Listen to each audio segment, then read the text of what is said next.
Good luck. Good morning. Happy Wednesday. Ed Greer is here.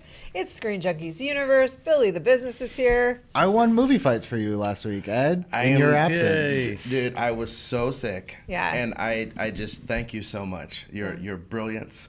I even tried to draw for you when I was not talking. I just put my head down and draw. And everyone's like, why are you pouting? You were struck with the Cthulhu, and Dan, you've remained immune for the most part. You get a little sniffles here and there. Yeah, but that's mainly because I've been traveling. Yeah. The last few weeks. Plain flu. No, not even that. I'm allergic to cats, and we have 2 cats, and so I'm on allergy medicine. But when I travel, I don't take it. Oh. So usually when I'm come back from a trip, there's like a few days where I got to get my body's got to get back in, back in groove. Yeah, those little furry nasal destroyers, we just love them. They're adorable. Yeah. Yeah, they're adorable it's fine. cats. It's worth it. Yeah. Love is always worth it, as my shirt will tell you. It says love wins, and I like to pretend I believe that. We are going to talk about Disney and Marvel today. There's a lot of good news. Yeah. Sorry. I'm going to do that every day from now on. I know. You thought you were going to tune in for a real breakdown of the State of the Union, but sorry, friends. We're going to talk about the State of the Mouse Union. Sorry. As you do, as one do. does. The Disney investors call from yesterday revealed a number of things to us as we had hoped it would. Bob Iger talked a little bit about Deadpool. So let's hey Billy, let's start there. Let's do that. Let's just do that. Okay. So this is Wait, you don't want to go on a 20-minute tangent before we start this Let's first not story? today. Nah. All right. This is via Variety and The Verge. The tangent will come later, though. No worries. So Bob Iger, CEO Bob Iger, talked about Deadpool, saying that it would remain a R-rated movie. It wasn't going to be, he didn't say this, but in our terms, Disney-fied, as Ed Greer notes. He says, we will continue in that business. There's certainly popularity with those types of films, meaning potentially other R-rated movies that are under the Fox banner currently. However, he did note that they weren't necessarily going to be branded exclusively as Disney films, which I thought was sort of interesting. Like as if R-rated versions of because he didn't want to create brand confusion. So R-rated versions or R-rated movies, even especially if they're in the Marvel universe, which Deadpool is, may have a slightly different branding, which kind of makes sense to me, I guess, for a consumer. Thoughts? I mean, Disney owned Miramax for years. Yeah. And they were just under the Miramax brand, even though Disney owned them. So I was actually reading the article this morning about, I think it was in Deadline, about how Fox is expected to release 4 to 6 films a year, meaning it's still Disney, but it'll say Fox as opposed to the 12 to 14 that they're doing now. It also talked about the 4,000 plus layoffs, but that's another side of the story. Well, it certainly is, and I think it's in a very important side. It's unclear. We had read about this a couple of months ago. They were postulating that maybe over time, even a few months ago, they were postulating it could rise to up to 10,000. We don't know. Certainly hope not. Don't know if that's global. How much of that is local here in Los Angeles? But this concept of like, well, Fox is just going to disappear, like. In one sense, they will, because they will not be their own independent company, and they will be one studio in an ownership sense. But it sounds like currently, and Disney legally can't say what their plans are for this until the merger's done, which is supposed to be as early as the end of this month. But from what this article was saying, like the expectation is that the Fox brand won't disappear. It'll just only be in front of a few movies a year as opposed to an entire slate. So that would be my guess, is they're going to keep Deadpool. Of course, it'll be under Disney's control, but it will remain under my guess is it'll remain under the Fox banner. As I think, unless the X-Men make a full merge into the MCU, which let's not kid ourselves, they will eventually. I think that they'll probably stay under the Fox banner for a little while. How do you think they manage that chestnut there, Billy the Business, in terms of merging some of the X-Men characters, but maybe not all of them? It's not unprecedented for Marvel to have another banner. They ran Marvel Knights both in the comics and in films for, I think the Punisher films were Marvel Knights, maybe Ghost Rider, I can't remember now. But you can do like a banner that's a little bit darker. The question then that I have is like, okay, so does that mean you have your, let's call it Deadpool R-rated Marvel Knights, but then if you want him to show up in like a Spider-Man movie in the MCU, do you just PG-13ify him? Is it a different version of Deadpool? Because you can do that. I don't think people would accept that. But yeah, at this point, it's like, look, if you're going to keep it R and you're going to keep it kind of like status quo, I would still keep them separate. I know fans don't want to hear that, especially it's like, well, then what's the point of merging all this if you can't put them together? But it's just too difficult. They did the PG version, PG-13 version of Deadpool too. They just recut it, you know. There are 2 Marvel banners too. There's the one that's just the, you know, flipping pages and it just says Marvel, and then there's the big 3D fanfare 30-second long version that the MCU movies that get. says Marvel. Exactly. So Yeah. I think they'll still be under the Marvel banner. It's because that's the X-Men movies are under the Marvel banner because it's a weird, you know, weird how they license everything. But yeah, it's like, is it going to get the full MCU treatment? I don't know, maybe, but maybe not. Ed, how do you feel? Well, I mean, I think Just generally. the key thing, I was looking in our trusty dusty script, and it seems like they were saying stuff like they would be able to just keep Deadpool R and stream those movies on like Hulu instead of putting them on the Disney Plus thing, so they can not confuse that brand. I think very simple steps like that will be taken to ensure that there's some sort of identity to each of these brands. And I think that's smart, because honestly, keeping the X-Men, even in the comic book, keeping the X-Men away from the damn Avengers is great business. 100%. It's great business. The X-Men do not make sense in a world where Avengers live, because if the whole thing about X-Men is fear of mutants, it's like, how can you be afraid of a lizard tongue guy, but Thor, God of Thunder, it's like, oh, he's dope. Yeah, but you have a doesn't. weird tongue? Oh, you're the enemy. Like, it doesn't make sense That unless tracks they're for separated. human nature. That Does it, though? Chris Hemsworth comes down from Asgard, and the world is like, I get that, but the tongue thing, I'm very uncomfortable. I'm much more afraid of like a Vision, a robot that can talk and walk, than I am of like Storm. I don't know that he's make a some rain. robot. I think that we he rocks a Andrew. sweater.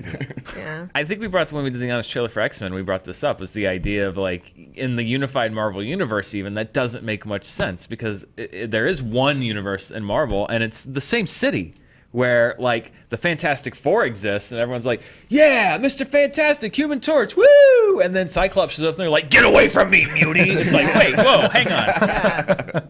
What's the difference? They both have, it's because of the cosmic rays versus, you know, like that I've always thought in the Marvel universe that doesn't really make much sense. Like the average guy in the subway is thinking about the difference between cosmic rays or being born with it. Like, like that's a conversation. No. It feels like that's literally a conversation that's happening today on the subway, though. Yeah, of course. In our world. I guess like intrinsically it's more frightful to know that you could have that mutant gene in you that could just turn on. But that being said, that's such like exciting. Yeah, but that's just such a like, it's like, do you have to stop and be like, okay, he was transformed by mutations, scary. He got a hammer from God, okay, he's all right. That can't happen to me. Like, it just creates this world where it's like the X-Men are much more powerful thematically if nothing else exists. I mean, I agree with you. Fundamentally, in terms of storytelling, it doesn't necessarily track. That doesn't mean that fans aren't going to want to see the world in which... Oh, they're totally going to unify these. Yeah, Yeah. there's Yeah. no question that they're going to bring them together. Yeah. No question. I'm sorry, It's just Ed. how does that... Well, I think they're just going to have to re-cement the world so that they can make some of these things very clear. Like in the comic books, to be fair,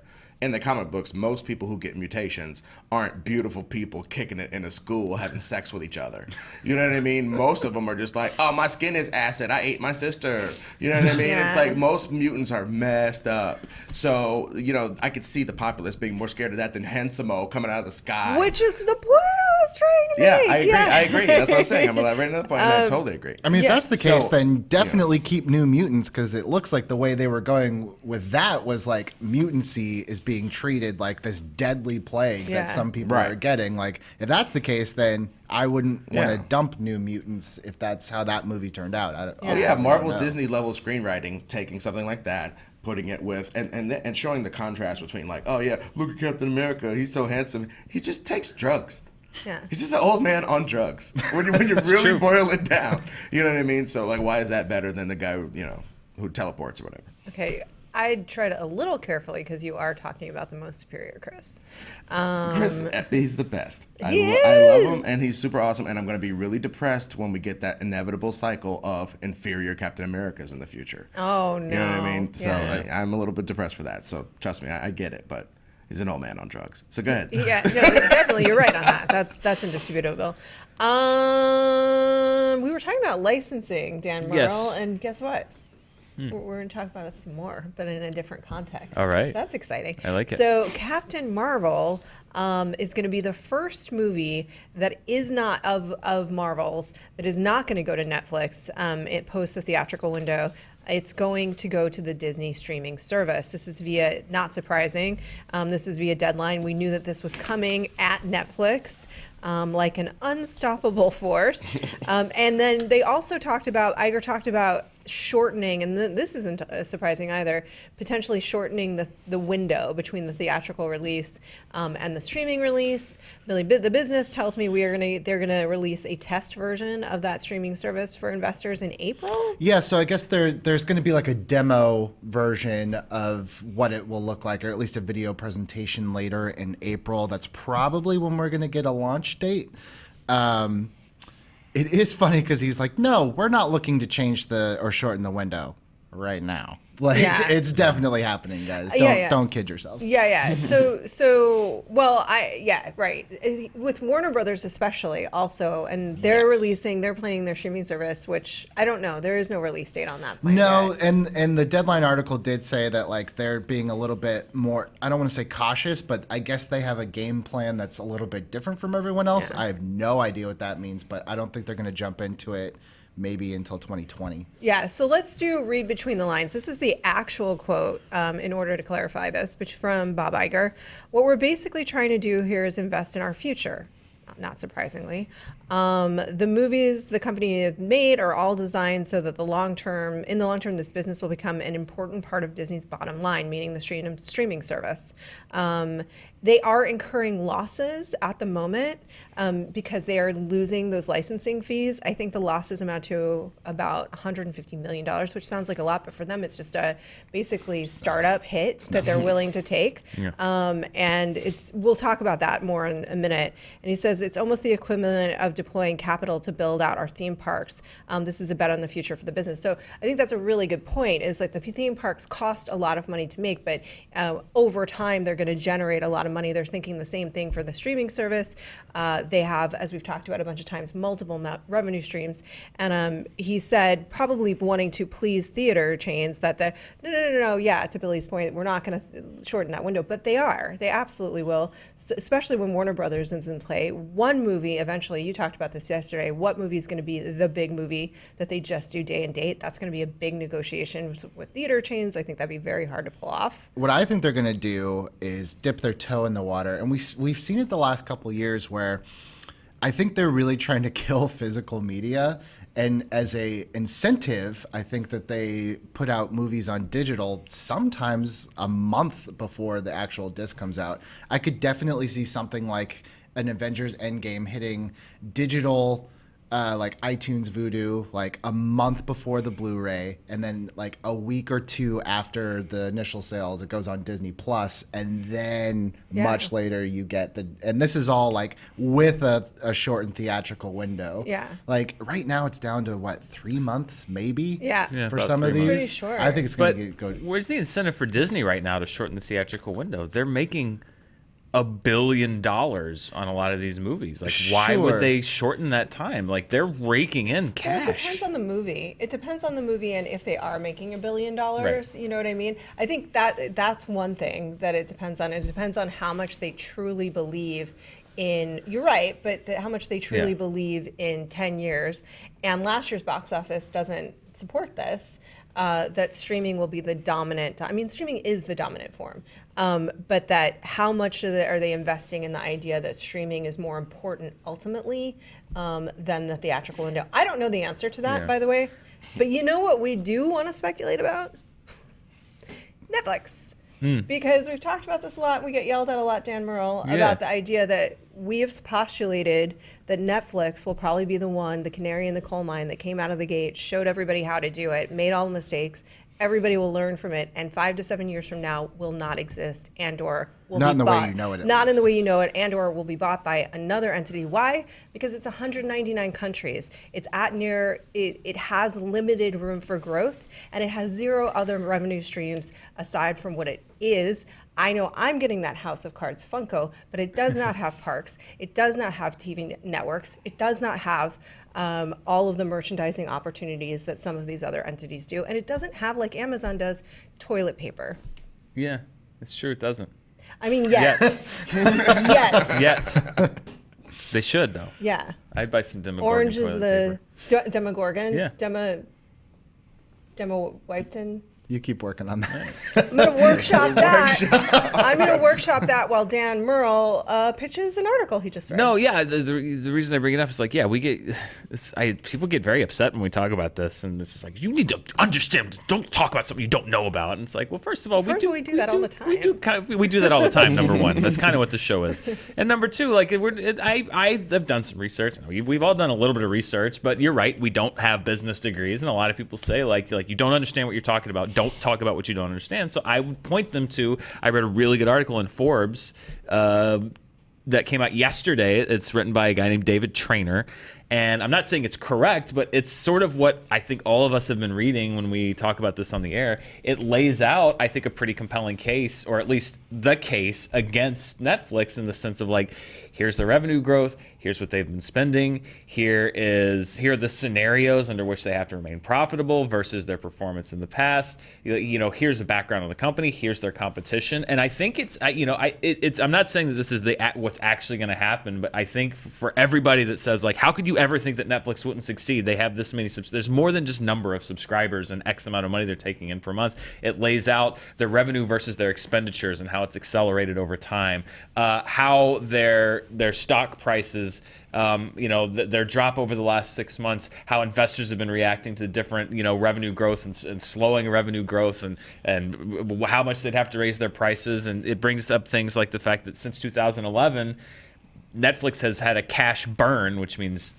gone, of $13 billion since 2011, versus Disney in the same amount of time has been cash flow positive $41 billion. And the fact that now this company, which has earned $41 billion in the same amount of time that Netflix has lost $13 billion, is going to be going head-to-head with them, and what that can mean, and pulling licenses and things, the subscriber growth changing due to things getting pulled off. And like all of these different elements that make the case that maybe, this idea that Netflix is invincible isn't necessarily true. So, it's definitely more well-researched and than anything that we've said on the air. So I would just say, in lieu of yelling at us about saying that stuff, because I'm sure we're not as detailed as this article is, just go read the article, because that's essentially what we've been trying to say, only from an actual stock market analyst who can lay it out in a much more informed and compelling way than apparently we can. I think we're quite entertaining. I just want to take a little bit of umbrage with that. I think we're actually quite entertaining,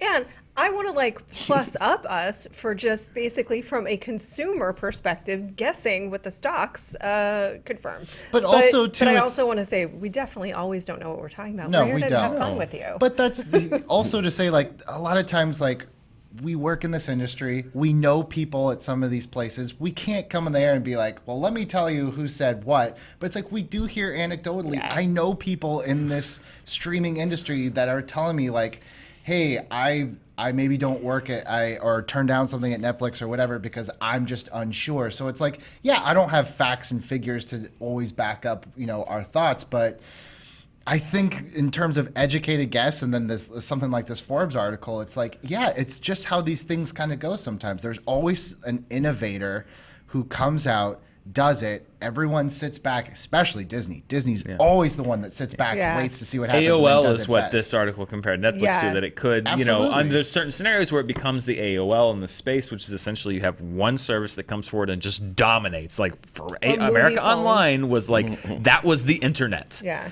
And then over time, other people came in, they took their business model, they improved on it, they offered different services, and eventually AOL went away. Yeah. Or if you guys, it's on a smaller scale, like Movie Phone. Do you remember Movie Phone? You don't, because you don't know that it existed, but it once did. You remember that melodious voice. Yeah. But this is all I got to say about all this jazz.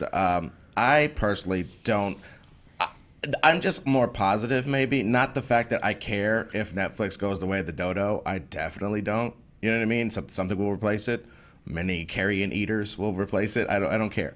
But I think there's something to be said about some of these like Hewlett-Packard ass companies who have been some type of damn company since the galleons were on the seas. You know what I'm saying? And they find a way to morph like a damn vampire from era to era, wearing different clothes, watching sunsets on the big screen. You know what I'm saying? And they figure out a way to live. But to and your I think point, Netflix though, might be the Pepsi to Disney's Coke and and be that's able fine. to survive. But this idea that the status quo is like, Absolutely. I don't know what you're Absolutely. talking about. Netflix is fine. They don't need to No, change anything. no, of course, of This lays out a very compelling reason. Like maybe that's not the case, and here's why. In a Right. way that we sort of have speculated here, but that I think is more, I don't know, research. It has authority of facts and numbers behind it. Nothing's invincible. But I'm just saying, to that point, one would have thought perhaps that HBO could have gone the way of the dodo by now. Oh, it could with have, yeah. all of these different things. But what did they do? They said, you can only get this here. And to their point, it's true. Yeah. I can't watch Curb Your Enthusiasm on frickin' Netflix or Disney HD or whatever the hell. I have to watch it on HBO.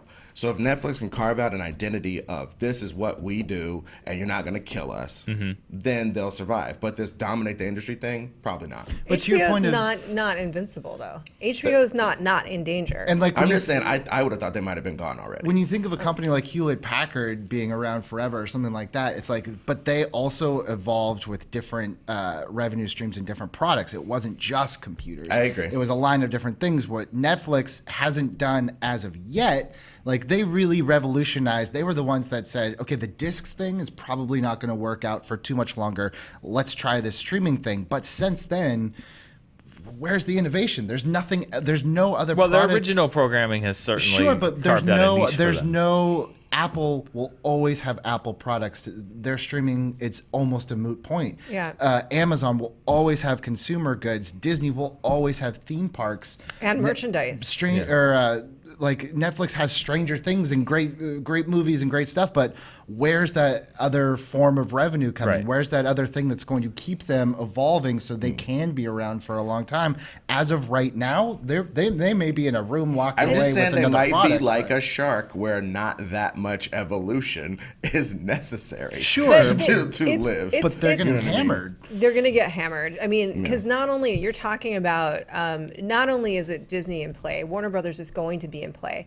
Okay, they paid $100 million, Dan, for 2 years. It was, yes, 70 2 plus years million of Friends, for non-exclusive. Friends. Non-exclusive, which means that when Warner Brothers produced Friends, That's unreal. When Warner Brothers produced Friends launches their service, they can take that back or just stream it too. They also are potentially about to lose The Office because Universal is launching their own streaming service. Like they're just going to get hit from every angle, and what they do have going in their favor currently. And again, all of this is evolving, and we're just here to have fun and talk about stuff, mostly from a consumer perspective. So we're people that are subscribing to these services and sort of making educated guesses as things evolve. A while ago, we thought it was Hulu, right? So things change. They may adapt. They should adapt.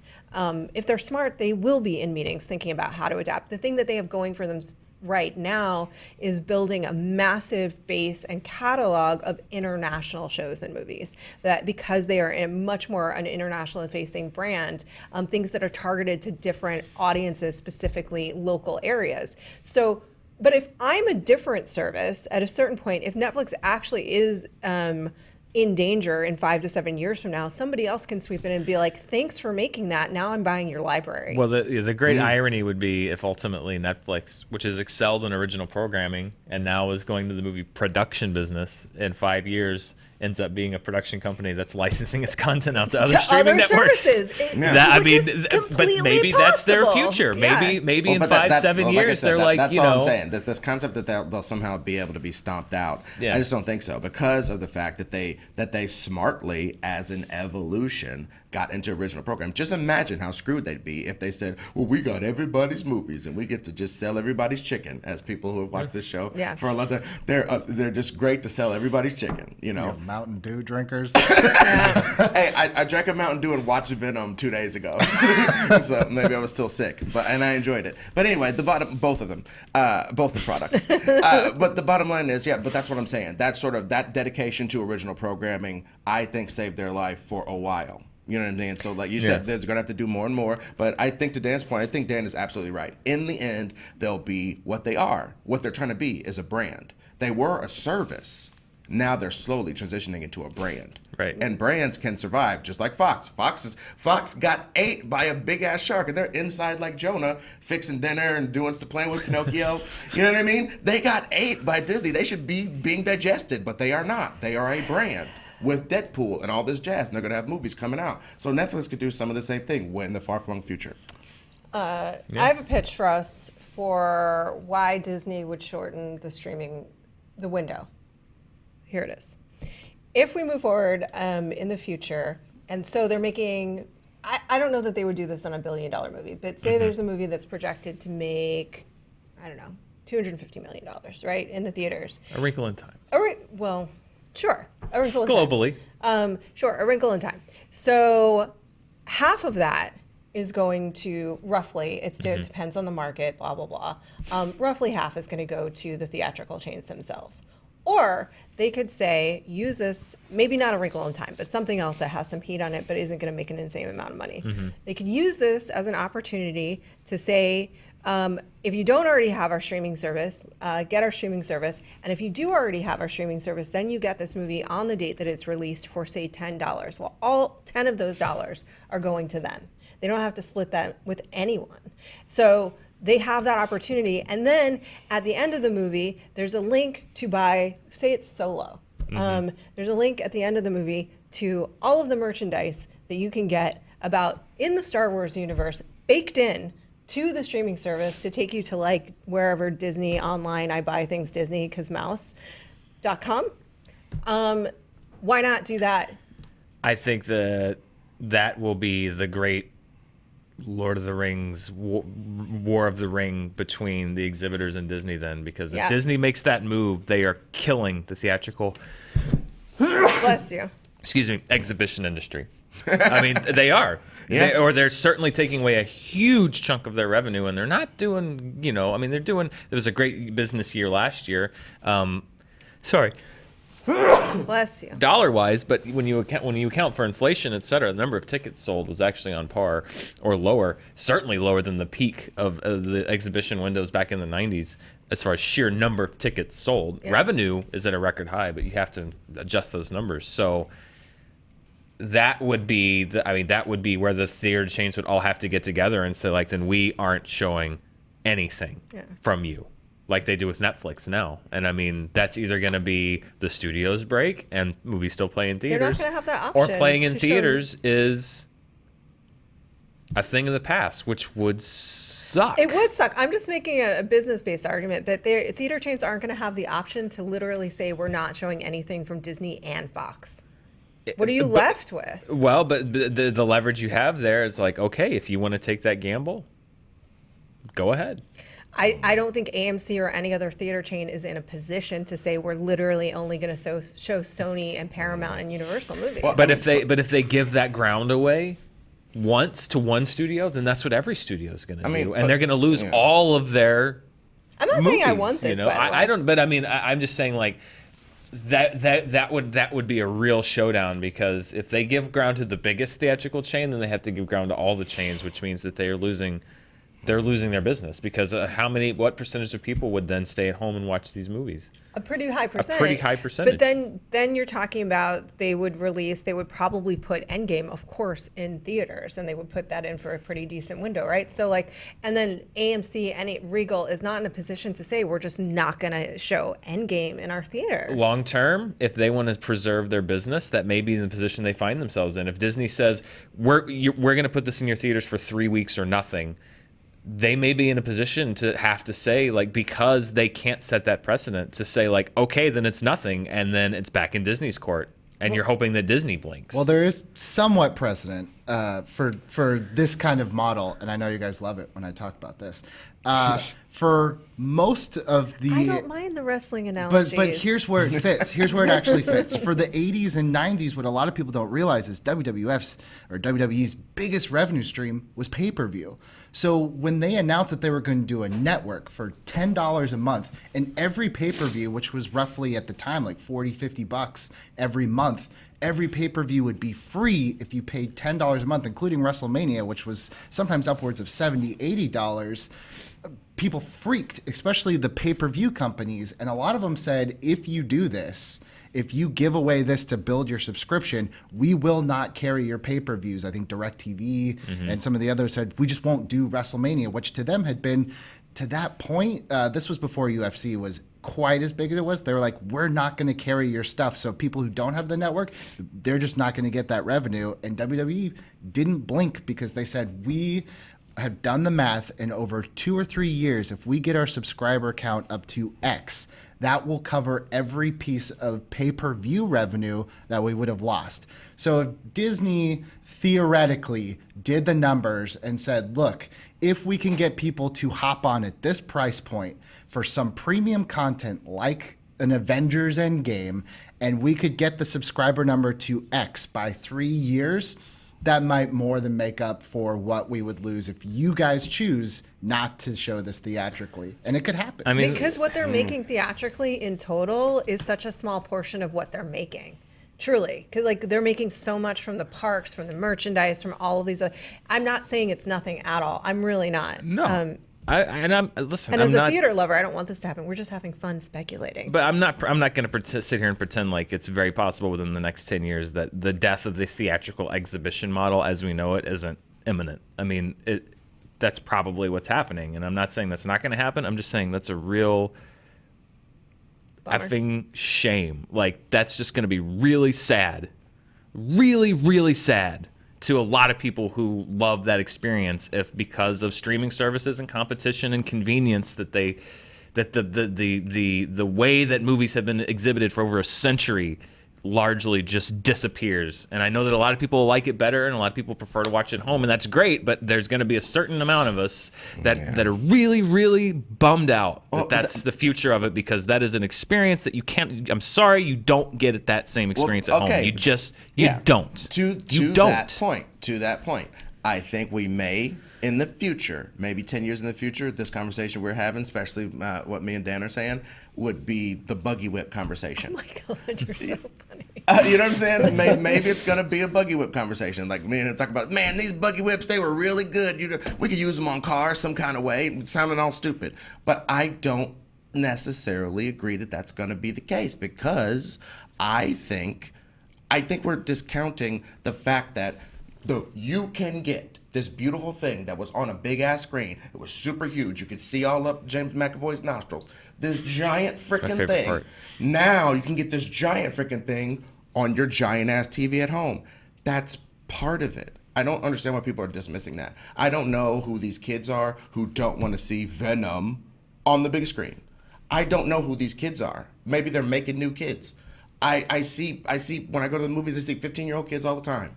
They got phones. They watch every damn thing on their phones. They're playing Mountain Dew games on their phones, but they shut it off for 2 freaking hours and watch Avengers, and they're blown away. Well, because that's their only place they can see it. But that's and if you change that circumstance, then those 15-year-old kids that are going to the theaters might not be there. They'll be at home watching it on their phones. But that's what I'm saying, though. I think part of it is how big it is, literally how big it is. But I don't and think taking anybody's the bigness saying, down to your TV. Okay, first of all, I don't think anybody's saying that I'm not saying, and I don't believe that the theatrical experience is going to go away entirely. We're not saying any of this is going to happen or whether we want it to happen or not. Like, this is just speculating about the conversations that are probably happening with executives at all of these studios around these streaming services. They've got to be thinking through this. I mean, most windows do need to be shortened. If they're doing their job, they're thinking through this. Yeah, most windows do need to be shortened. Yeah. If you think about it, most movies play for 3 weeks. Sure, but the point with that is for things like Avengers Endgame and big, huge theatrical experiences, I don't think they're pulling that out of theaters. I don't. But I also wonder financially and profit, if you're looking not at the lowest tier movie that are like independent, smaller films, but if you're looking at a mid-range, and you calculate how much interest is in there in this movie, how much curiosity is in there in this movie that could benefit more and could benefit the streaming service more than it actually benefits us in a theater. If you look at Bird Box, were 40 million people going to see Bird Box in the theaters? No, but they watched it at home, supposedly, or at least a few minutes of Some it, Dan. Some or all. I think this could have been if it were me, I know it's too late, but I would have done like an Ant-Man and the Wasp would have been my first one where it's like, this isn't going to blow the box office away, but it could move the needle on a subscription. Exactly. And they'll probably end up making in subscription new subscribers.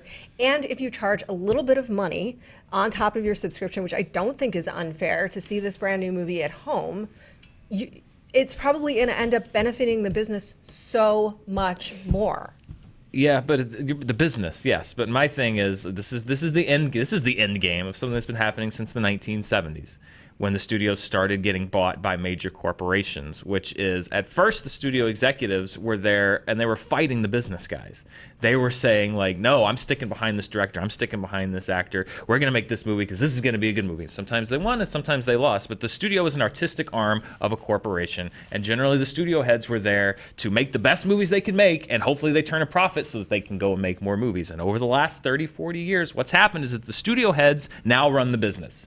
So the studio heads aren't making the movies that they think are the best ones, and they're not fighting for directors that they think are going to make the best end result. They're making the movies that are going to do the best for the bottom line for the business. And when they make the decisions for the streaming and the exhibitors, they're not making the decision for what's the best move for the movies, what's the best move for the industry. It's what's the best move for my streaming service.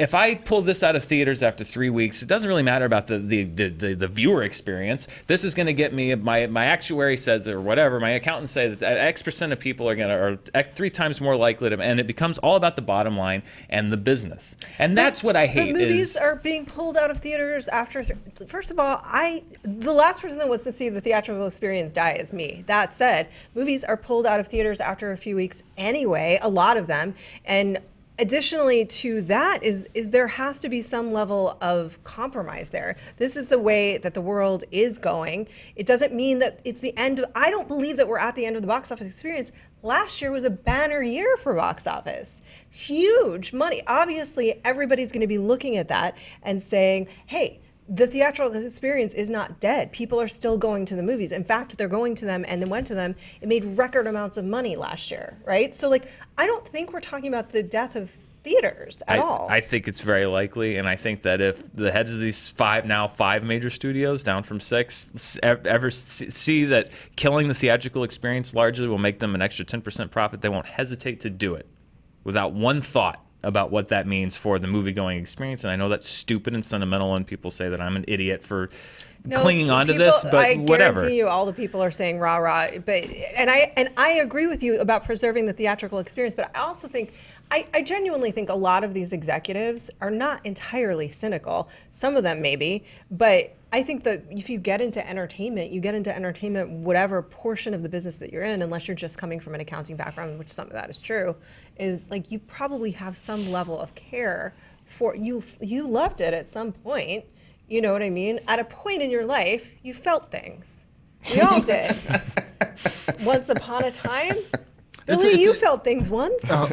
Maybe in the Reagan administration. I think it's just a fine line. Where do you go where you're still evolving and you're not the Napster and the music industry and trying to figure out how to stay ahead of these changes before it's too late, but also like I don't think the theatrical experience is going to go away. I just don't. I think there's a lot of other just social things that are tied to the theatrical experience, but I do think it's going to change. It's probably going to change a lot, and I think what gets shown in theaters is going to change a lot.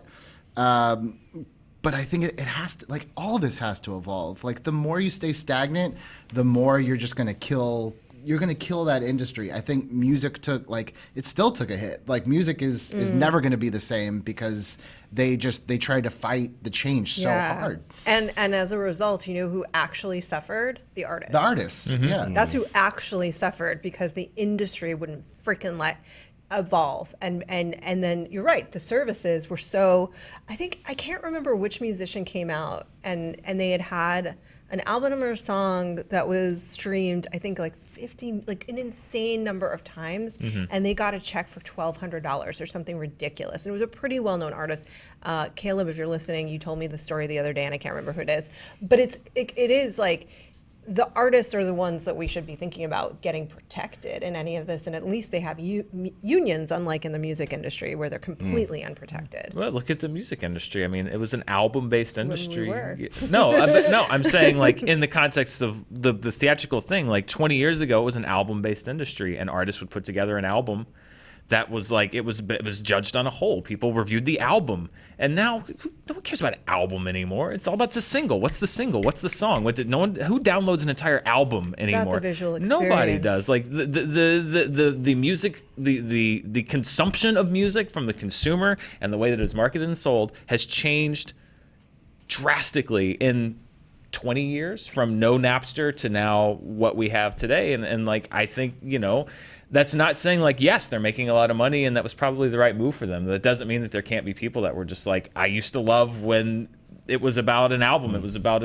someone crafted an entire experience. Well, the funny thing about the music industry was it drove people away from sitting with their little headphones in their house. Because now the artists, the only way they can make money is to go tour. So all of a sudden, everybody's tour is a big deal. My social circle heard about Lady Gaga's tour. That's how big it was.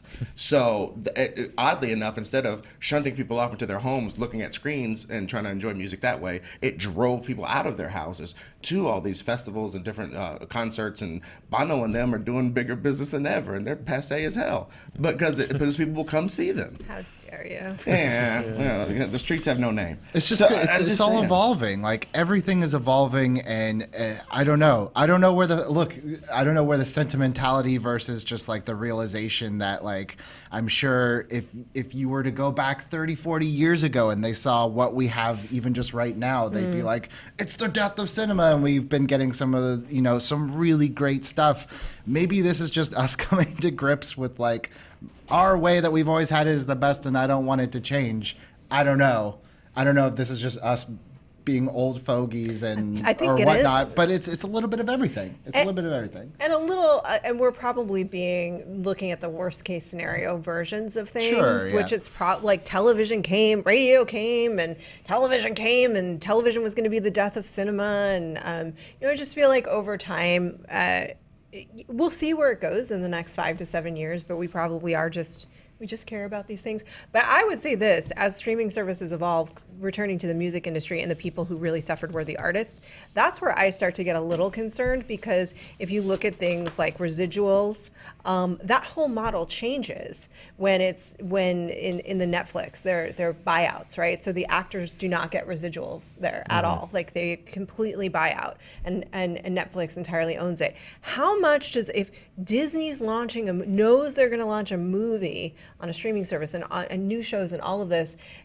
I start to think about the writers and the creators and the actors and what their contracts are going to look like, and those are going to be some really tough, I think, negotiations, because if you look at the deal the Friends had and have, or Big Bang Theory over time, which is crazy, granted, but does that go away? Is it ultimately just like all of the artists and people that are making these things that are going to suffer? I mean, that's why we had that big strike in 2007. Because they were getting fractions of pennies on iTunes downloads. And a show like The Office, which history kind of rewrote itself. Like, that was not the most popular show on TV. Yeah. It was a bubble show every year. But downloads was one of the most downloaded show on iTunes. Yeah. It's like, that's where they're making their money.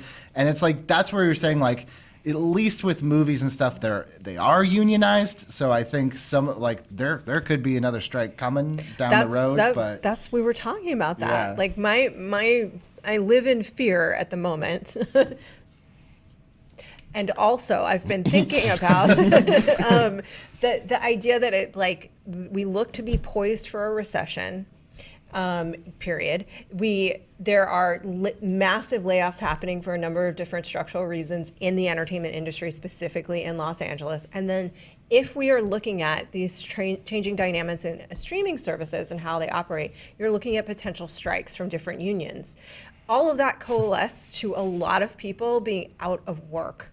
And there's just all of me that's looking at this potential tidal wave going, could we not do this?